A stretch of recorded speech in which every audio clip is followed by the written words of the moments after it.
La enfermedad de Parkinson es sobre todo conocida por los síntomas motores. Lo más conocido es el temblor, pero no todos los pacientes tienen temblor. Entonces, entre los síntomas motores pues está rigidez, el enlentecimiento, ese temblor, alteración postural, pero también hay otro grupo de síntomas que son los síntomas no motores, que son también muy invalidantes y muy frecuentes, y aunque se conocen desde que se describió la enfermedad, se les ha empezado a dar más importancia en las últimas décadas, las últimas 2-3 décadas. Entre los síntomas no motores hay síntomas que llamamos neuropsiquiátricos, que son, por ejemplo, lo que es la apatía, la depresión, la ansiedad, las alteraciones cognitivas, otros que son sensitivos, como por ejemplo la pérdida de olfato, que es uno de los síntomas iniciales de la enfermedad, que puede aparecer muchísimo antes que los síntomas motores. El dolor, por ejemplo, también se considera un síntoma sensitivo. Y después están los síntomas autonómicos, que pueden ser estreñimiento, disfunciones sexuales también, y alteraciones del sueño.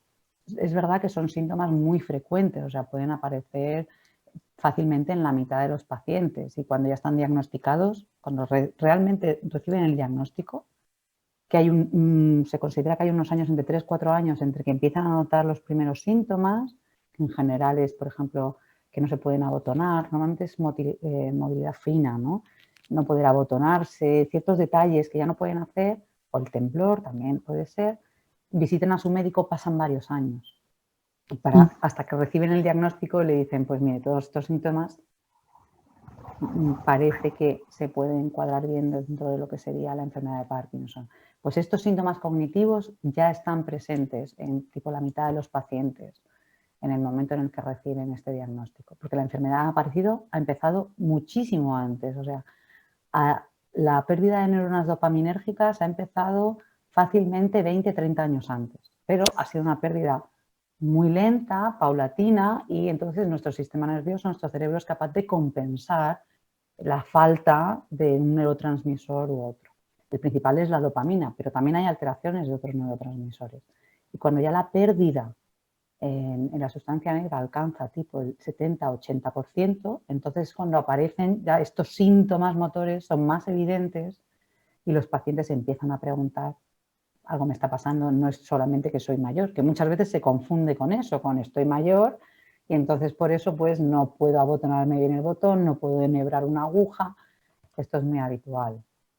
Pero ya digo que en esos años, al final, cuando ya el paciente recibe diagnóstico y tratamiento, nos encontramos que hay muchos más síntomas, ¿no? Y que muchas veces se confunden con lo que sería un envejecimiento saludable, decimos, ¿no? O sea, algo asociado sencillamente a cumplir años. El tratamiento está sobre todo orientado a los síntomas motores. Lo que pasa es que la medicación puede afectar algunos tipos de síntomas, sobre todo, por ejemplo, el control de impulsos. Es relativamente frecuente, sobre todo cuando ya el paciente lleva medicado un tiempo. ¿Vale? El tiempo, estoy hablando de 5, 6, 7, 8 años, o sea, a largo plazo pueden empezar a aparecer síntomas, sobre todo relacionados, por ejemplo, con el control de impulsos. Y esto hay que comentarlo con el neurólogo siempre.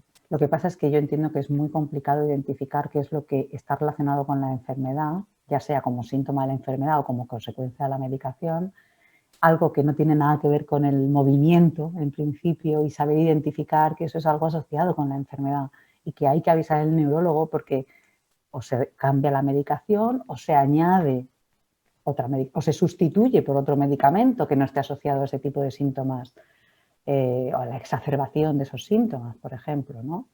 Entonces, por eso insistir en que la apatía puede formar parte de la enfermedad y se puede también tratar, la ansiedad, la depresión y lo del control de impulsos, que sobre todo en estos tiempos de confinamiento parece que es uno de los elementos que parece que ha tenido mucho impacto el hecho del confinamiento y la exacerbación de este tipo de síntomas. Hacer ejercicio tanto físico como mental lo tenemos que hacer todos, ¿eh? A cualquier edad. Vamos a empezar desde el principio. Pero una vez que llegamos a estas circunstancias, es todavía más importante. Hay un concepto que es la reserva cognitiva, ¿no? Es como todo lo que has trabajado, que en determinadas circunstancias, digamos, de críticas de tu vida, esa reserva de lo que has hecho antes, de alguna forma parece que tiene un impacto, ¿no? en ciertas enfermedades y más en este tipo de enfermedades. Del paciente que ya está diagnosticado, por muchos motivos, es necesario que establezca rutinas, ¿vale? Que eso es lo que se rompe en el confinamiento y lo que afecta mucho a la tranquilidad espiritual y después afecta a lo que es el equilibrio establecido en el paciente con su medicación. De pronto hay otro cambio y esto tiene un impacto, ¿no? Aunque las asociaciones en este caso hacen una labor encomiable, es el hecho de pues, estimular cognitivamente, es decir, que los pacientes tengan intereses, descubran intereses, por ejemplo, pues yo qué sé, hay grupos de canto, ¿no? En algunas asociaciones hay este tipo de actividades. O sea, primero, por tener establecidas unas rutinas. Segundo, por descubrir elementos que les puedan resultar de interés, y esto es esencial. Y tercero, estar activos, mantenerse activos. Entonces, no es necesario hacer un ejercicio, es decir, no se trata de empezar a hacer sumas y restas o algo que no te guste, cualquier cosa que te interese, cualquier cosa. O sea, hacer punto, hacer sudokus, cantar, leer, tener un club de lectura, ¿no? O sea, cualquier cosa que sea motivante, porque eso también te da interés en el futuro, ¿no? Una razón por continuar. Y eso, aparte de que lo necesitamos todos, pues parece que en este tipo de enfermedades, sobre todo, repito, con la idea del confinamiento, pues muchas veces la crisis requiere identificar un objetivo, ¿no? Y bueno, como digo, hay cosas que nos las podríamos aplicar todos, ¿eh? Muy bien, muy bien, muy bien. En el momento en el que uno es diagnosticado una enfermedad de este tipo, que es tan amplia, la idea que tenemos es de que el médico, en este caso el neurólogo, lo que va a hacer es darnos una medicación para los síntomas. Pero aquí hay dos aspectos. El primero, que la propia enfermedad tiene implicaciones psicológicas, ya sean psicológicas entendiendo alteraciones de la atención, la memoria, el lenguaje, la capacidad para organizar lo que llamamos memoria operativa, ¿no? Organizarnos y planificarnos. Funciones visoespaciales. Hay una prueba que es dibujar un reloj y los pacientes con Parkinson tienden a dibujar el reloj de una forma muy particular. Es decir, hay alteraciones en traducir de la mente al papel, ¿no? lo que uno observa. Entonces, esto es un tipo de alteraciones que pertenecen a la enfermedad y que necesitamos entrenarlas de la misma forma que hacemos fisioterapia, y entonces entrenamos nuestro cuerpo. Nuestro cerebro necesita mucho entrenamiento, necesita mantenerse en forma. Entonces, actividades en cuanto a entrenamiento cognitivo es necesario, como digo, de la misma forma que se asista a otras terapias. Si uno no quiere ir, oye, mira, ya ahí no podemos entrar. Pero ese es un aspecto. Y otro es que la enfermedad trae consigo alteraciones del estado de ánimo, que pueden ser consecuencia de saber que tienes una enfermedad que poco a poco te va a llevar a una situación probablemente cada vez más difícil, un efecto secundario de las circunstancias en las que uno se encuentra, y después porque hay una depleción de determinados neurotransmisores y entonces hay un efecto sobre el estado de ánimo. Y este estado de ánimo se puede manifestar, como decía antes, o sea, depresión, desesperanza, apatía, falta de interés o ansiedad. La ansiedad, muchas veces pensamos que se está uno muy nervioso, pero es que la ansiedad también puede traducirse en agresividad. Entonces, todo eso, bueno, pues necesitamos a alguien que nos indique, pues, por lo menos, o tratarlo, o si es consecuencia, también las personas que están a nuestro alrededor, probablemente, si saben que es un síntoma de la enfermedad, pues lo pueden tratar de forma diferente. Lo primero para tratar cualquier enfermedad es ser consciente, ¿no? Es que saber que hay unos síntomas y en base a eso intentar mejorarlos. Esto es como el que le duelen los dientes. Es decir, tú vas al dentista, ¿no? Cuando te duele un diente. Rapidito, ¿no? Pues esto es lo mismo. Es otro tipo de dolor, pero el entorno lo padece mucho porque, hombre, una persona a la que al final se acaba cuidando, pues es muy duro, ¿no? Porque uno pierde el rol. Una cosa es ser cabeza de familia o, bueno, o pareja, pareja, compañero de vida o compañera de vida y después pues una persona a la que acabas pues en muchas ocasiones teniendo que cuidar, ¿no? Entonces, pues la pérdida de ese rol es muy duro, primero para el que lo sufre y después para la persona que está al lado, ¿no? Y hablo de la pareja, ya no me meto a hablar del resto de la familia. O sea, es un cambio en las dinámicas familiares y se tienen que adaptar todos, no solamente el paciente. Entonces, bueno, pues definitivamente, o sea, lo ideal son terapias familiares, porque no terapias porque haya porque sea un sistema, es decir, patológico, ¿no? Es decir, con enfermedad, pero sí es un sistema que se tiene que adaptar a un cambio. Entonces, muchas veces consejos, estrategias, pues pueden ser muy útiles, sobre todo para reducir la ansiedad o el malestar que genera tanto en el paciente como en la familia. ¿No? Si vamos de viaje a un país desconocido, pues muchas veces nos informamos, ¿no? Nos compramos una guía y nos informamos de los hábitos de ese país. Pues esto es un poco igual, es una situación nueva a la que nos tenemos que enfrentar y si queremos adaptarnos lo mejor posible para sufrir cuanto menos mejor, pues lo lógico es informarse.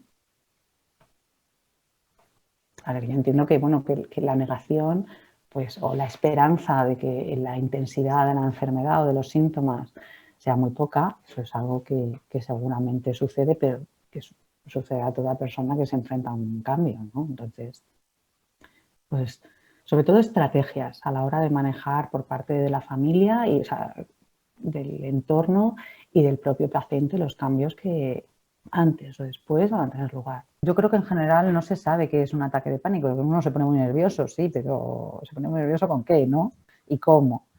Entonces, un ataque de pánico sería un miedo que puede ser a que te suceda algo malo, habitualmente es como a morirse, pero también puede ser que te dé un ataque al corazón, que no tienes por qué morirte, pero si te da, pues obviamente estás en una situación de riesgo. Es decir, un miedo a que algo desastroso, muy negativo suceda, un miedo que surge de repente y que genera, por ejemplo, aumento de la palpitación, sudoración, ganas de salir corriendo y sobre todo pensamientos recurrentes de angustia.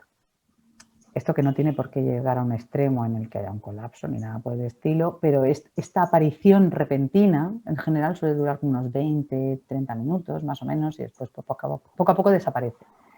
Pero es un síntoma de ansiedad muy relevante. Entonces, de nuevo, este tipo de circunstancias, si el paciente o las personas a su alrededor lo notan, es algo que se debe comentar.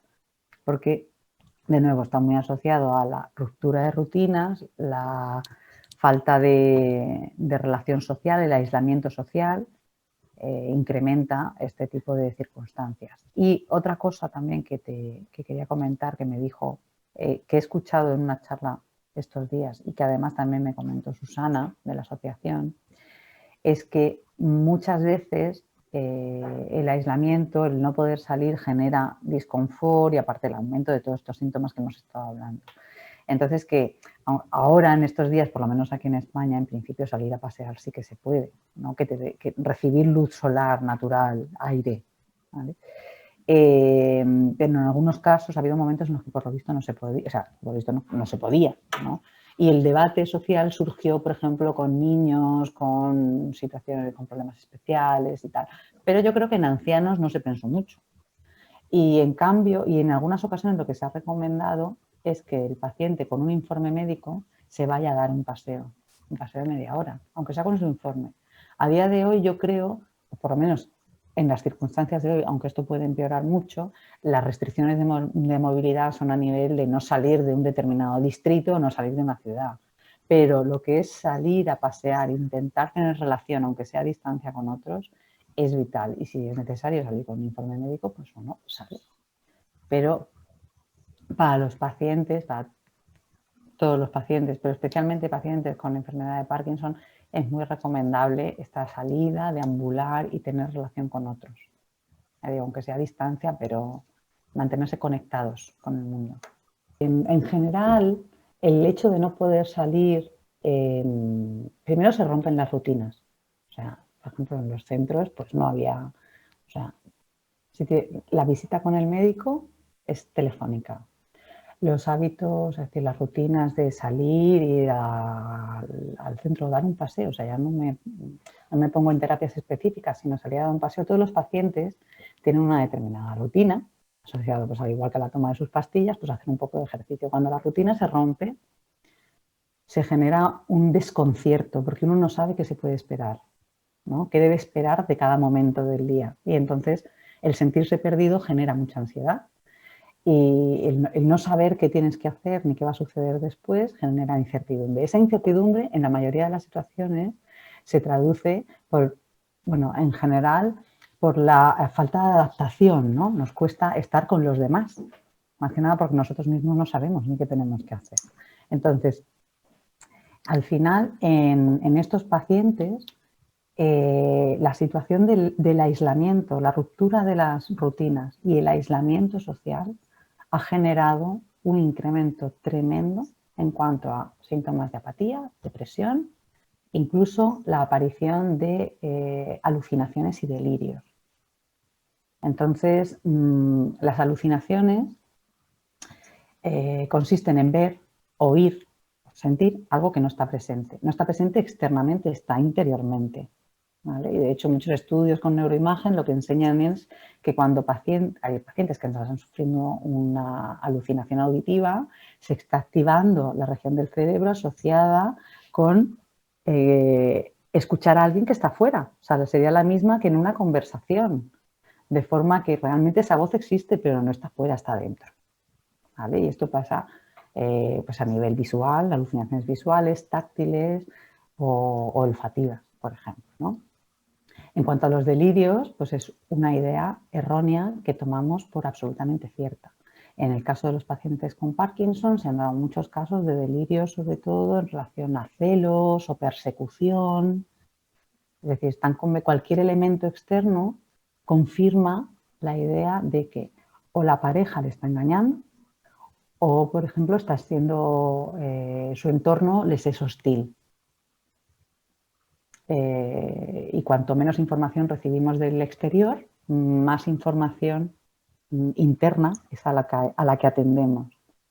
Con lo cual es un círculo vicioso que al final lo que hace es que el delirio por sí mismo no desaparece, y menos cuando las circunstancias externas se mantienen, ¿no?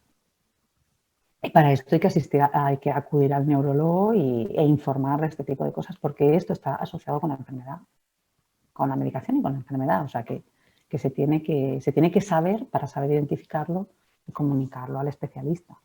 Cuando uno no tiene experiencia, lo primero es contradecir, o sea, como intentar mostrar pruebas del entorno que demuestran que ese delirio no es cierto. Esto pasa en cualquier delirio, esta es la tendencia del ambiente y esto no va a servir absolutamente de nada.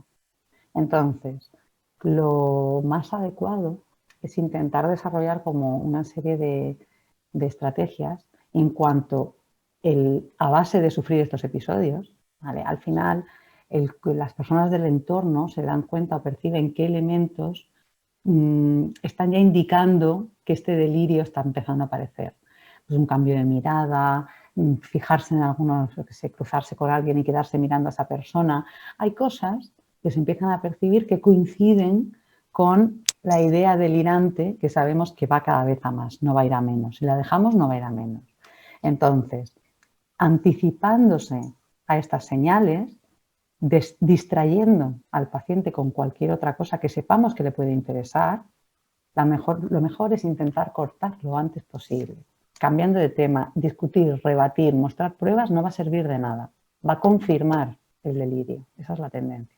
Cuando ya se empiezan a identificar qué aspectos son los que pueden empezar o recordar la idea del delirio o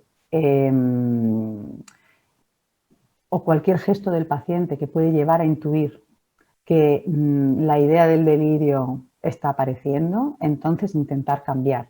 No ir en contra del delirio. Se puede ir, pero no va a llevar a nada. Entonces, lo mejor es intentar buscar elementos que interesan al paciente o a la paciente y distraerle con ese tipo de cosas. Actividades, hacer algo con las manos, ¿no? O ver algo activo es quizá mejor, más fácil. Porque si pones a alguien delante de una pantalla, al final puede estar perfectamente viendo su delirio y no viendo lo que le pones en la pantalla. Entonces, algo de movimiento es más efectivo, pero cada paciente tiene sus circunstancias y entonces esos son los cuidadores los que más saben de esto. Muchas veces, efectivamente, como no se sabe que esto forma parte de la enfermedad, se toma como algo independiente y no se le cuenta cuando se va al hospital o se habla con el médico o la médico, no se comenta.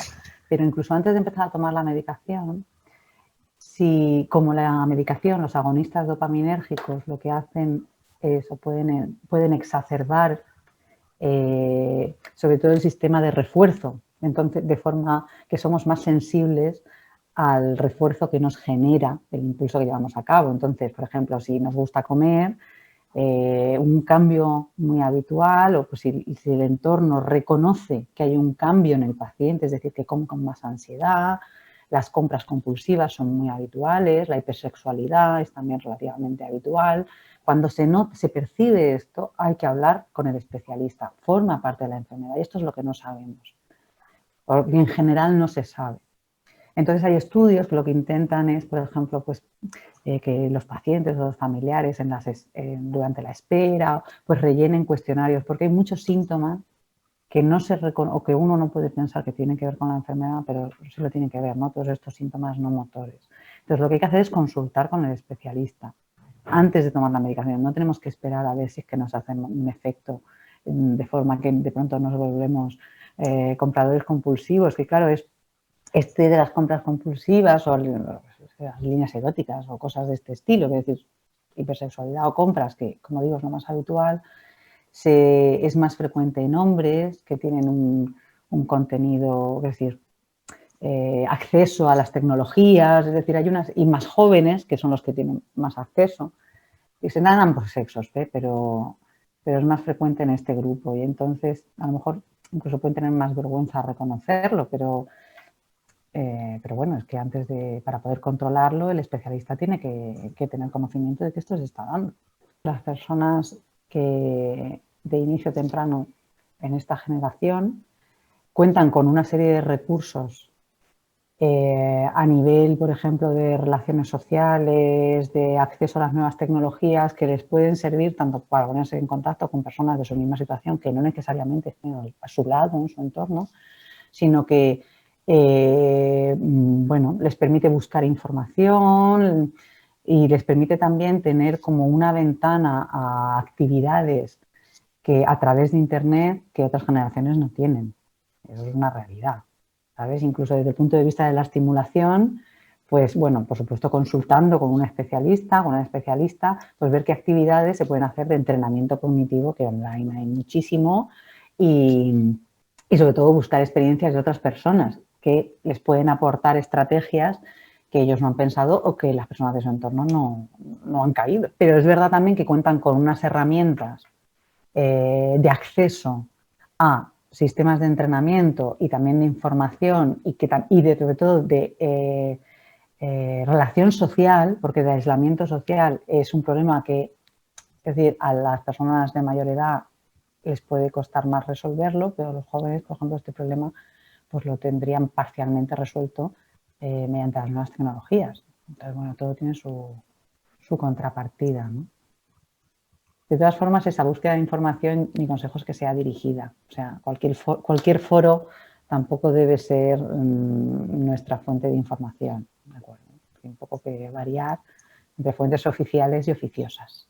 Las asociaciones cubren un nicho, o sea, un espacio en el que el Sistema Nacional de Salud, que es un sistema fantástico, por supuesto, pero conforme más sabemos en relación al Parkinson, por ejemplo, la importancia que tienen otros elementos como el cognitivo, la terapia ocupacional, la logopedia, actividades que no sean netamente médicas, como antes, por ejemplo, hablábamos de lo del coro, o cualquier cosa que tenga que ver con la relación, pero que obviamente es más fácil relacionarte con alguien que tenga tus mismas dificultades que con alguien que no tenga tus dificultades. Por tanto, el grupo que se genera en una asociación puede ser bastante más productivo para un paciente y para los familiares del paciente, ¿eh?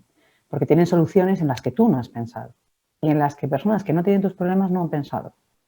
Entonces, cubren este espacio de tratamiento, no directamente médico, farmacológico, sino otro tipo de tratamiento que conforme más trabajamos sobre los síntomas no motores, más sabemos la relevancia que tiene.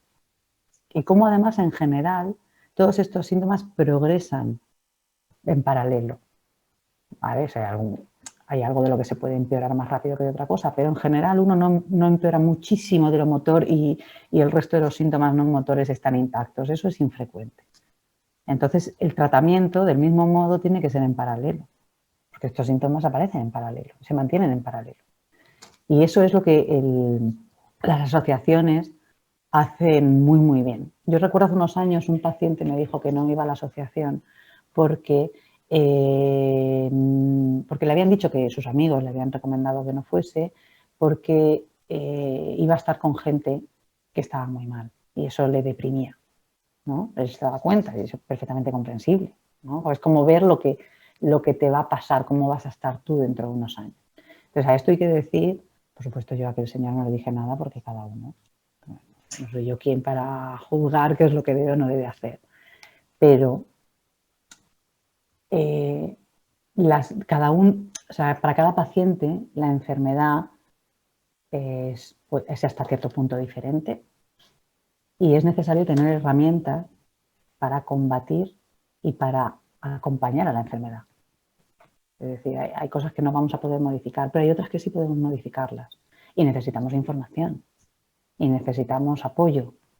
Y a lo mejor en la asociación todos los días no, pero sí que hay especialistas que van a saber mucho más de lo que nosotros por inspiración vamos a poder saber.